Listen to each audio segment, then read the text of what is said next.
YSR Congress party senior నాయకులకి, division అధ్యక్షులకి, cluster అధ్యక్షులకి, cluster ఇన్ఛార్జెస్కి, అదేవిధంగా ఇక్కడ ఇచ్చేసిన వివిధ అనుబంధ సంఘ అధ్యక్షులకు కానివ్వండి, డివిజన్లో ఉన్న ముఖ్య నాయకులకు కానివ్వండి, పెద్దలకు కానివ్వండి, అందరి ద్వారా పేరు పేరున నా ఒక ధన్యవాదాలు, నమస్కారాలు. 4వ తారీఖున నేనైతే కల్లోకి రాలని రిజల్ట్ అనుకోవాలి. 5 సంవత్సరాలు కష్టపడ్డాం. దాదాపుగా ప్రతి ఇల్లు దగ్గర 4-5 సార్లు తిరగటం జరిగింది. ఎవరికి ఏ చిన్న ఇష్యూ వచ్చినా, ఎవరికి ఏ చిన్న ఇబ్బంది వచ్చినా, అర్ధరాత్రి గారు ఫోన్ చేసినా వెంటనే స్పందించి, ఎందుకంటే చాలామంది 1 గంటకి 2 గారు ఫోన్ చేసేవారు, మాకు ఆ ఇష్యూ ఉంది, ఈ ఇష్యూ ఉంది, లేకపోతే ఇంకేదో ఇబ్బంది వచ్చింది, వెంటనే మీరు రావాలని చెప్తే అనేక సందర్భాల్లో వెళ్ళటం ద్వారా జరిగింది. మన ఆఫీసు, మన వైఎస్ఆర్ కాంగ్రెస్ పార్టీ కార్యాలయం తొక్కి మాకు ఈ విధంగా ఇబ్బంది ఉంది, మా పిల్లలకి ఫీజు అనో, మా అమ్మాయికి పెళ్ళనో, లేకపోతే మా ఇంట్లో ఆరోగ్యం బాగోలేదు, మాకేనా ఆర్థిక సాయం చేయిందంటే వాళ్ళు 10,000 అడిగితే 10,000 ఇచ్చిన రోజులు ఉన్నాయి, 5,000 అడిగితే 5,000 ఇచ్చిన రోజులు ఉన్నాయి. నేను మొన్నే రాష్ట్రంలో అడిగా, మొత్తం మనం ఎంతమందికి ఈ 4.5 సంవత్సరాలు ఎంతమందికి బదులు ఇచ్చాం, తోపుడు బదులు కానివ్వండి, నెహ్రూ గారి పేరు మీద ఎంతమందికి ఇచ్చామని చెప్పి ఒకసారి లిస్ట్ తీయిందంటే 620 మందికి మనం ఇస్తుంది. దాదాపుగా 620 మందికి కేవలం ఏదో ఒక రకంగా తోపుడు బదులో, ఇస్త్రీ బదులో లెక్కేసి వస్తే 620 మందికి ఇచ్చినట్టుగా ఆ లెక్కలో ఉంది.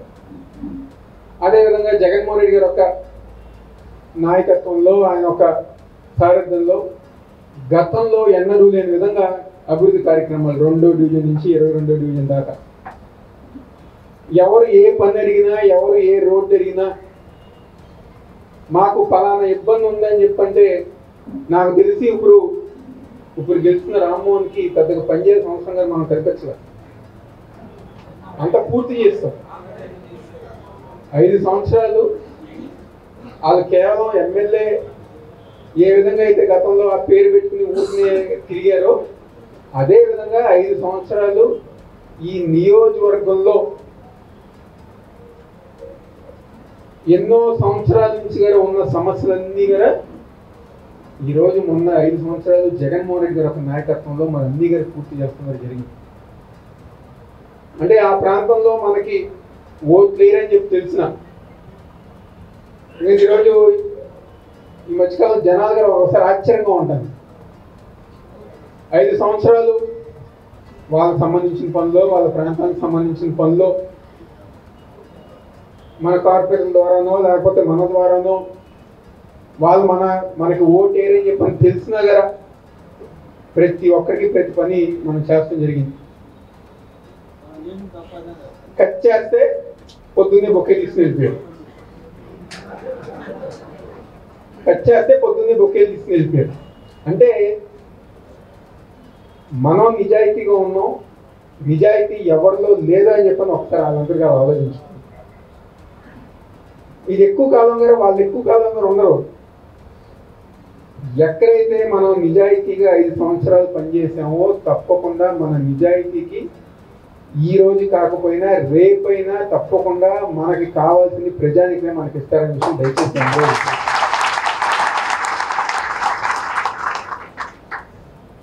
4వ తారీఖు వచ్చినప్పుడు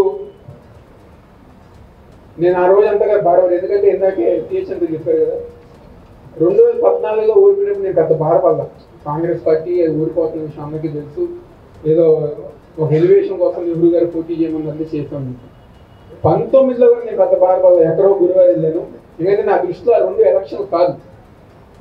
నేను ఎప్పుడు కూడా 14, 19 నా దృష్టిలో ఎలక్షన్గా నేను ఎప్పుడు భావించలే.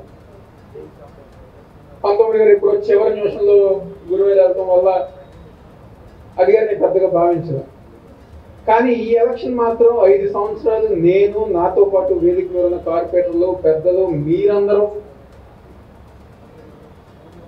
కుటుంబ సభ్యులు, ప్రతి ఒక్కరు గారు అంటే ఒక కత్తితో ఎలాగైనా మొన్న రాష్ట్రంలో జగన్మోహన్ రెడ్డి గారు వచ్చారు, తూర్పు నియోజకవర్గం రాలేదు, కానీ ఈసారి ఎట్టి పరిస్థితుల్లో మళ్ళీ జగన్మోహన్ రెడ్డి గారు వస్తారు, మళ్ళీ ఈ నియోజకవర్గంలో తూర్పు నియోజకవర్గంలో గెలవాలని ఒక ఖర్చుతో కరోనా వచ్చినా ఎన్ని ఇబ్బందులు వచ్చినా ప్రతి ఒక్కరూ గారు కష్టపడి పనిచేసాం.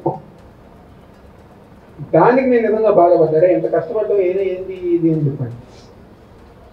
ఎవరైతే తిరగకుండా అంటే కొన్ని చూస్తే ఆశ్చర్యంగా ఉంటుంది. ఊరు తెలియదు, పేరు తెలియదు, ఎక్కడ ఏమో తెలియదు. 15 రోజుల ముందు వచ్చిన సుజనా చౌదరి గారు గెలిచిపోయారు.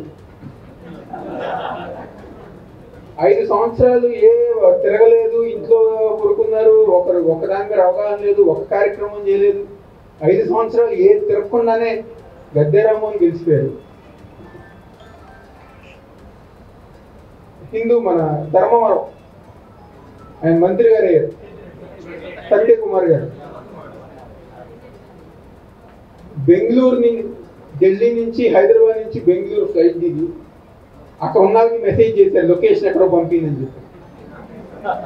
ఆ లొకేషన్తో ఏప్రిల్ పోయి వాళ్ళు గెలిచిపోయారు. అంటే ఎవరైతే గెలిచారో ఇది గెలిచిన గొప్పతనం కాదు, గాలో ఈవీఎంలో ఆ గాల్లోనే ఈవీఎంలు అన్నీ కలిసిపోయింది. అంటే ఈ విధంగా పని చేయకుండా చివరి 10 రోజులు 15 రోజులు 2 నెలలు 1 నెల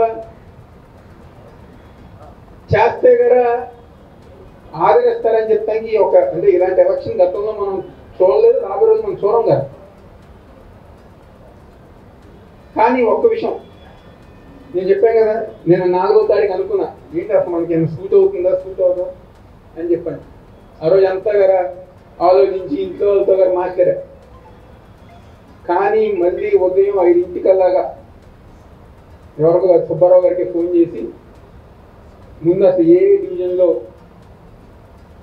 ఎంతెంత వచ్చినాయి మొత్తం అన్నీ నాకు తీసుకురండి అంటే ఉదయం 5వ తారీఖున ఉదయం 6కి 4కి కూడా నేను మళ్ళీ డిసైడ్ అయిపోయా. మళ్ళీ 2029 ఎట్టి పరిస్థితుల్లో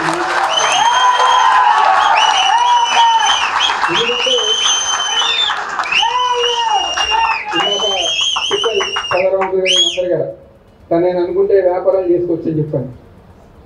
నాకు తెలిసిందల్లా రాజకీయం నా ప్యాషన్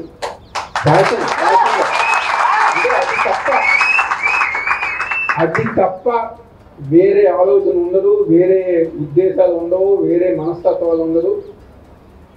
రాబోయే రోజుల్లో వైఎస్ఆర్ కాంగ్రెస్ పార్టీ జెండా మోసిన ప్రతి కార్యకర్త ద్వారా అండగా ఉండి మనందరం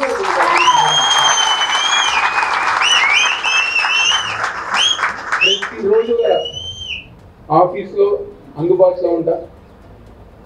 కార్యకర్త అనే వాళ్ళకి ఏ చిన్న ఇబ్బంది వచ్చినా, ఏ చిన్న కష్టం వచ్చినా, గతంలో ఏ విధంగా అయితే 40 సంవత్సరాలు నెహ్రూ గారు ఉన్నారో తర్వాత నేనున్నానో ఎందుకంటే 36, 41, 46, 51, 56, 61, 66 అంటే ఇంకా 16 సార్లు.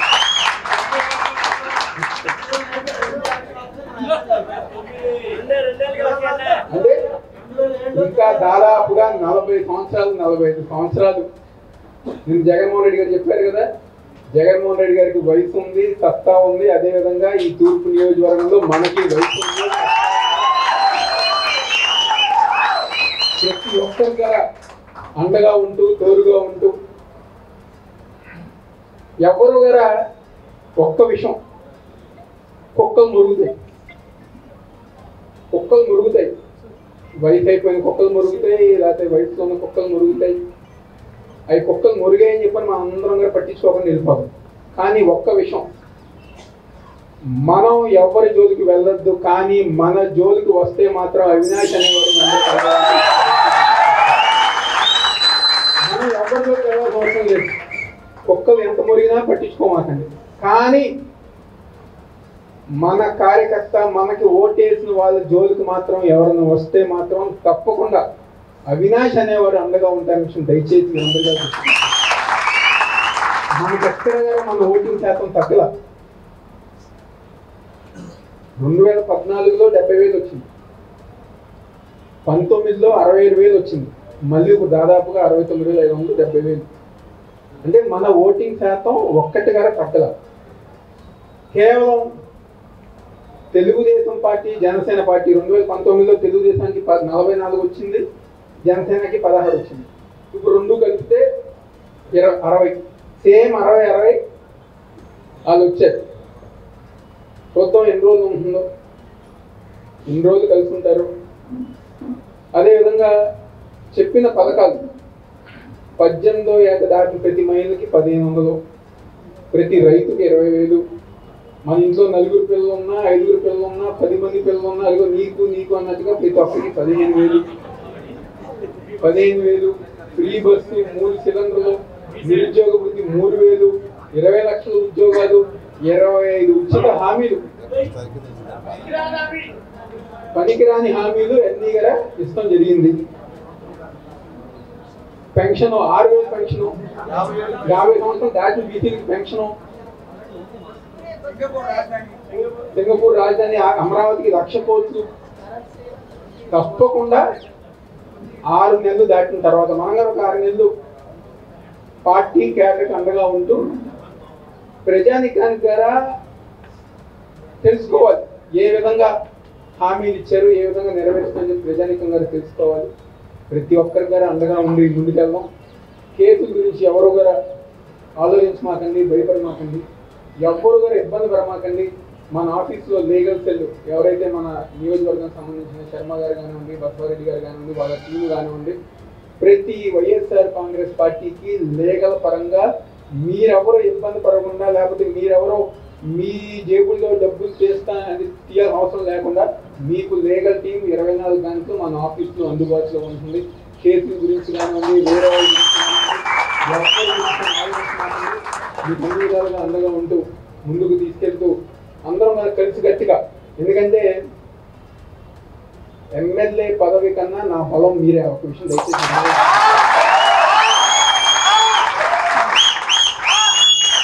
మీరున్నంత వరకు, ఎందుకంటే మనకు కానివ్వండి, మన వ్యవస్థ కానివ్వండి, నెహ్రూ గారికి కానివ్వండి ఒక పేరు, ఆయన రోడ్డు మీదకి వస్తే గంట సేపులో 1000 మంది పోగవుతారనే పేరు ఈ రోజుకి కూడా మనం కొనసాగుతుంది. అదే మన బలం. ఆ బలం ఉన్నంత వరకు ఏ ప్రభుత్వం ఉన్నా, ఏ అధికారన్నా మన మాట వినాల్సిన విషయం మీరు అందరిగా గుర్తుపెట్టుకోండి. నాయకుడికి కావాల్సింది పదవులు కాదు, ప్రజాబలం. ఆ ప్రజాబలం ఈ రోజు మనకుంది, జగన్మోహన్ రెడ్డి గారికి ఉంది. నేను ఓడిపోవటం కన్నా జగన్మోహన్ రెడ్డి గారి స్పీచ్ ఆ రోజు చాలా బాధపడ్డా. అరే ఇదేం జగన్మోహన్ రెడ్డి గారు ఇలా కొంచెం ఇదిగా డిస్టర్బ్ అయ్యారేంటి అని చెప్పాను. అన్నిటికన్నా ఆ రోజు బాధపడ్డా. ఈరోజు ఉదయం మాత్రం నాకు కట్టి పెరిగింది. జగన్మోహన్ రెడ్డి గారి అసెంబ్లీలోకి వెళ్తుంటే కొంతమంది పక్కన ఉంది జగన్మోహన్ రెడ్డి గారిని బాయ్ జగన్ అని, జగన్ మావయ్య అని చెప్పని ఎట్టకారం చేశారే. ఆ ఎట్టకారం చూసిన తర్వాత ఎట్టి పరిస్థితుల్లో జగన్మోహన్ రెడ్డి గారికి అండగా ఉంటూ ఈ నియోజకవర్గంలో జగన్మోహన్ రెడ్డి గారికి మీతో పాటు మీ అందరం గారు కలుపుకుని ఆ నాయకుడికి అండగా ఉండే విధంగా ఇదే విధంగా ముందుకు వెళ్తాం. ఎవరైతే జగన్మోహన్ రెడ్డి గారిని వెట్టకారం చేసి ఎక్కిరించారో అదే నూరు రాబోయే రోజుల్లో జై జగన్ అనే విధంగా మనం అందరం గారు ముందుకు వెళ్దామని చెప్పని తప్పకుండా ప్రతి నాయకుడికి, కార్యకర్తకి అందరం గారు అందుబాటులో ఉంటూ కలుపుకుని, మనకి 14 మంది కార్పొరేటర్లు ఉన్నారు. మన డివిజన్స్ ఏ డివిజన్స్ అయితే మనం ఉన్నామో ఆ ప్రాంతంలో మన కార్యకర్తలు అందరి దగ్గర అక్కడ వాళ్ళు తోడుగా ఉంటారు. మిగిలిన డివిజన్స్ అధ్యక్షులు, ఇన్ఛార్జెస్ తోడుగా ఉంటారు. అందరం అందుబాటులో ఉంటాం.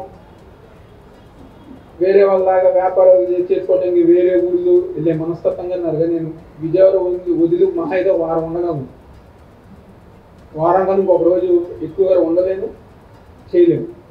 కాబట్టి తప్పకుండా ప్రతి ఒక్కరి గారు అందుబాటులో ఉన్న 6 నెలలు ప్రభుత్వం, కొత్త ప్రభుత్వం వాళ్ళ ద్వారా వాళ్ళు ఎలా పనిచేస్తారని ప్రజానీకం గారు చూడాలి, గమనించాలి. ప్రతిపక్ష స్థానంలో మనందరం గారు ప్రజానీకానికి అండగా ఉంటూ వాళ్ళు చేసే తప్పులన్నీ గారా చేసిన తప్పుల వల్ల ప్రజానికానికి ఏ ఇబ్బంది వచ్చినా వాళ్ళు తోడుగా ఉంటూ అన్ని విధాలుగా రాబోయే రోజుల్లో ముందుకెళ్దాం. ఎవరు గారు అధైర్యపరమాకండి, ఎవరు గారు నిరుత్సాహపడాల్సిన అవసరం లేదు. ఏ విధంగా అయితే 5 సంవత్సరాలు మనం చేసిన అభివృద్ధి, మనం చేసిన సంక్షేమంతో కాలర్ ఎగరేసి తిరిగామో, రాబోయే రోజుల్లో కూడా వైఎస్ఆర్ కాంగ్రెస్ పార్టీ కార్యకర్తగా జగన్మోహన్ రెడ్డి గారు ఒక కార్యకర్తగా రాబోయే రోజుల్లో మనం అందరం కూడా కాలర్ ఎగరేసి తిరిగే విధంగా ముందుకెళ్ళండి. ఎవరు కూడా అధైర్యపరమాకండి, నిరుత్సాహపరమాకండి. ఏ ఇష్యూ వచ్చినా అవినాష్ ఉన్నారనే విషయం దయచేసి మీరు అందరూ గారు గుర్తుపెట్టుకోండి. స్థానికంగా ఉన్న మన నాయకులు, కార్యకర్తలు రాబోయే రోజుల్లో కింద లెవెల్ నుంచి గారా డెవలప్ చేసుకుంటాం, ముందుకెళ్దాం. కొన్ని రోజులు పోయిన తర్వాత నేనే డివిజన్లోకి వచ్చి మన నాయకుల్ని, కార్యకర్తలు అందరం గారు కలుసుకుని పార్టీని ఒక బలోపేతం ఇంకా బాగా చేసిన విధంగా, గ్రౌండ్ లెవెల్ నుంచి ఇంకా బలోపేతం చేసిన విధంగా. ఎందుకంటే చాలా మంది కొత్త నాయకులు ఎలక్షన్ ముందు చాలా మంది జాయిన్ అయ్యారు. వాళ్ళందరం గారు కలుపుకుని ఒక కుటుంబంలాగా మనందరం గారు ముందుకు వెళ్దామని చెప్పని, అదేవిధంగా రేపు నెహ్రూ గారిది 70వ జయంతి కార్యక్రమం మన ఎగ్జిక్యూటివ్ క్లబ్ దగ్గర విగ్రహం దగ్గర ఆయనకి నివాళులు అర్పించడం జరుగుతుంది.